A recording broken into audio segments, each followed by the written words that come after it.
All right, breaking news, another prison break. This time overnight in Georgia. 4 bad guys, drug trafficking, assault, one accused of murder, now free. 2 months ago, we saw a convicted murderer escape in Pennsylvania. Remember that? Remember this little parkour move the guy did going up the wall? Right before that, we saw another one in Maryland. Before that, in Texas, that guy beat up a correctional officer on a prison bus. A month later, he killed a family of 5 in their home, several weeks on the run. Shot dead, but he'd done the damage already. The list goes on and on. So let's look at this 2 ways. One, how do they catch these guys in Georgia?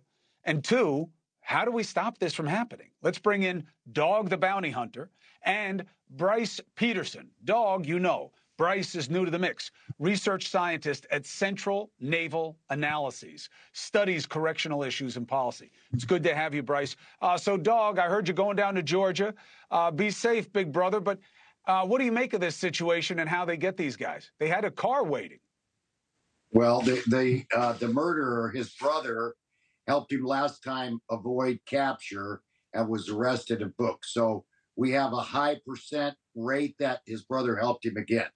And let me, Chris, I'm glad you're back safe in America. And I don't mean to go from your other segment, but in Israel, they don't have a Second Amendment.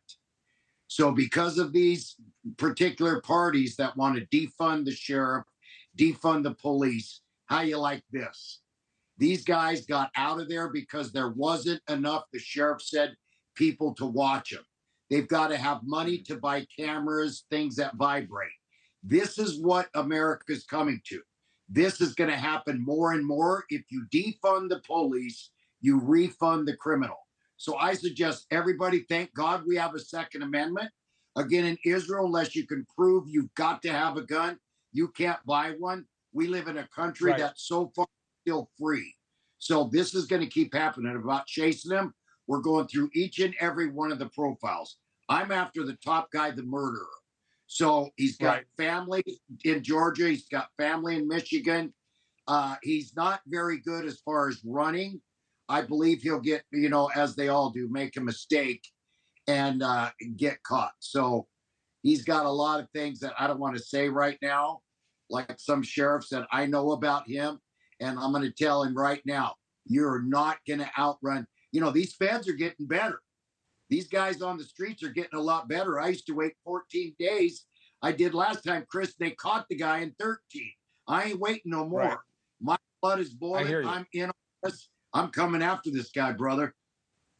Well, be safe, Dog, and I appreciate it. Bryce, let me bring you in on this and get your take on why it keeps happening. Look, in Israel, people can get weapons. The Second Amendment isn't why we're short on staffing. Why do we keep seeing people escaping from places? Is it just a jail thing? Are they just too easy when you have guys in there who are hardened criminals? What do you make of it? I'm going to give you an answer that no one likes to hear, and that is that we don't exactly know why. We know that the last time we collected national data on these, which was decades ago, we saw the escape rate decline dramatically from like the 1980s to the 2000s. And then since then, it seemed to stabilize a little bit, but we don't have a lot of recent data. So it's hard to know whether it's going up or down. What we do know is that we're hearing about it a lot more in the news. And it's kind of this chicken and egg argument. We're hearing about it more because there's more escapes happening, or more escapes or more escapes happening, and therefore we're hearing about it. We do know that a lot of escapes do happen from jail. Jails seem to be a problem in terms of escapes, and especially with serious people escaping from custody. So that's something that we're seeing more and more. And most of the escapes that we've seen in the last few months have been from local jail facilities. And so that's certainly part of it. So I had one guy tell me that we have hardened criminals in jails more often now because of overcrowding problems. And then this other buddy of mine in Louisiana, whose wife was a 26-year-old probation and parole, said it's staffing. They don't pay people enough. They hire anybody off the street, and this is what you're going to get.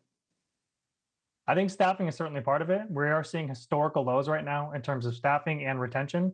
So jails and prisons are having a harder time recruiting enough staff to support their facility operations, but also retaining those staff. And as a result, you are seeing in some cases where there's lower standards or where training maybe is different. Now in many facilities, they are onboarding staff immediately to start working in the facility before they've gone through all of their training, which they would normally do. So that's probably part of it. But again, it's hard to know how much of that is contributing to the escapes that we're seeing now. It's likely a part of it. Hey, thank you for watching. Please go to newsnationnow.com, newsnationnow.com, and you can find NewsNation on your television provider. And don't forget to click the red subscribe button down below.